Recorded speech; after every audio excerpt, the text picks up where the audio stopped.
শিৱসাগৰ জিলাৰ ১ নং চিন্তামণি গড়ৰ এজন যুৱকক প্ৰয়োজন হৈছে ৰাইজৰ অকণমান সহায়।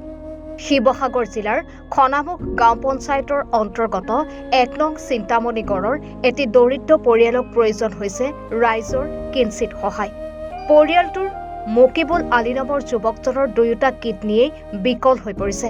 ইতিমধ্যে পৰিয়ালৰ লোকে যুৱকজনৰ চিকিৎসাৰ বাবে নিজৰ সামৰ্থ্য অনুযায়ী চিকিৎসা কৰি আছে যদিও উন্নত চিকিৎসাৰ বাবে পৰিয়ালটিৰ হাতত নাই ধন।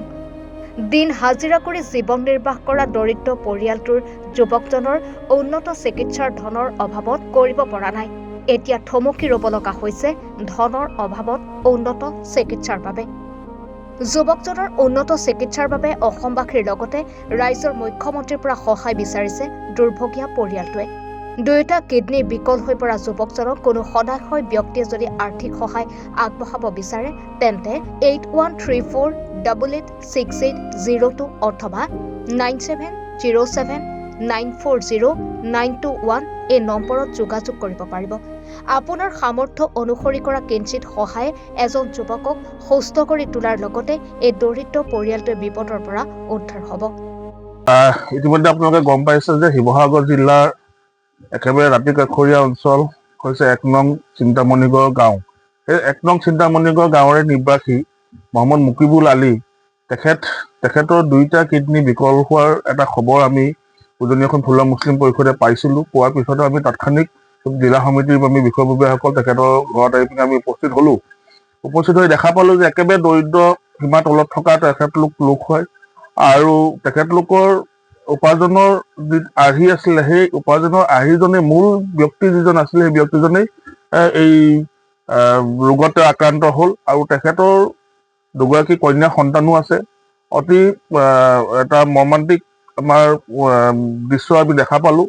যিহেতুকে আমি অসমৰ আমাৰ সৰ্বকালৰ সৰ্বশ্ৰেষ্ঠ মুখ্যমন্ত্ৰী হিমন্ত বিশ্ব শৰ্মা ডাঙৰীয়াকে ধৰি আৰু অসমৰ স্বাস্থ্য বিভাগত যিজন আছে ৰেণুজ পেগু ডাঙৰীয়া আৰু শিৱসাগৰ জিলাৰ বিধায়ক অখিল গগৈ ডাঙৰীয়া সকলোকে সামৰি আমি এটাই অনুৰোধ কৰিছোঁ উজনি অসম ফুলা মুছলিম পৰিষদৰ তৰফৰ পৰা যে তেখেতৰ যি উন্নতমান চিকিৎসা আছে উন্নতমান চিকিৎসাৰ ক্ষেত্ৰত তেওঁলোকে অকণমান সহায় হাত যদি আগবঢ়ায় তেতিয়া এই দৰিদ্ৰ পৰিয়ালটোৱে যথেষ্ট উশাহ পাব আৰু তেখেতলোকেও এটা সকাহ পাব আৰু এই যিজন ৰোগী আছে ৰোগীজন নিৰোগী হ'ব পাৰিব আৰু এই পৰিয়ালটি পিছলৈ পোহপাল দিয়াৰ ক্ষেত্ৰত তেখেতে সহায় আগবঢ়াব পাৰিব।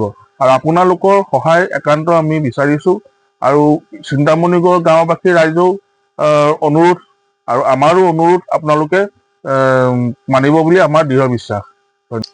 মোৰ ঘৰ ১ নং চিন্তামণিগড়। মোৰ ল'ৰাটো আজি ২ বছৰে বহুত জটিল ৰোগত আক্ৰান্ত হৈ আছে। বহুতো ট্ৰিটমেণ্ট কৰিছোঁ কিন্তু আমি দিন হাজিৰা কৰি খোৱা মানুহ যিমানখিনি কৰিব লাগে সিমানখিনি কৰিব পৰা নাই।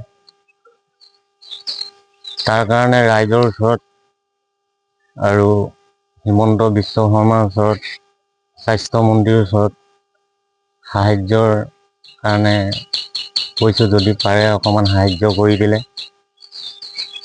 ল'ৰাটোৰ ছোৱালী দুজনী আছে সৰু সৰু, তেহেঁতৰ মুখলৈ চাই যাতে অলপ ৰাইজে আৰু মুখ্যমন্ত্ৰী শিক্ষামন্ত্ৰীয়ে সাহায্যৰ হাত আগবঢ়ায় মই তাকে কৈছোঁ। চিন্তামণিগড় গাঁৱৰ ১ নং চিন্তামণিগড় গাঁও। মোৰ মানুহজন জটিল ৰোগত আক্ৰান্ত হৈ আছে। তেওঁৰ দুইটা কিডনী ফেইলাৰ হৈ গৈছে। গুৱাহাটীৰ পৰা ট্ৰিটমেণ্ট কৰিছিলোঁ কিন্তু ভাল হোৱা নাই। বহুত ট্ৰিটমেণ্ট কৰা হ'ল। আজি ২ বছৰ দিনে বহুত ট্ৰিটমেণ্ট কৰি আছোঁ কিন্তু ভাল হোৱা নাই। তাক সেই অনুপাতে মই মাননীয় মুখ্যমন্ত্ৰী মহোদয় আৰু শিক্ষামন্ত্ৰী আৰু স্বাস্থ্যমন্ত্ৰী আৰু মানুহ চবকে যাতে এইটো অনুৰোধ কৰিছোঁ যে মোৰ মানুহজনক ট্ৰিটমেণ্ট কৰিবৰ কাৰণে কিবা এটা সাহায্য দিয়ে। মোৰ দুজনী সৰু সৰু ছোৱালী আছে, সেই তাকে চাই মোক কিবা এটা সহায় কৰিবৰ কাৰণে মই অনুৰোধ কৰিছোঁ। সমূহ অসমবাসীক ৰাইজক মই হাত জোৰ কৰি অনুৰোধ কৰিছোঁ যাতে মোৰ মানুহজনক ট্ৰিটমেণ্টৰ কাৰণে বা মোৰ ছোৱালীজনীৰ কাৰণে কিবা এটা সাহায্য দিয়ে যে মুখ্যমন্ত্ৰীকো মই এইটো অনুৰোধ কৰিছোঁ। আমগুৰিৰ পৰা ৱাকিল আহমেদৰ ৰিপৰ্ট, এনি ভাৰত 24।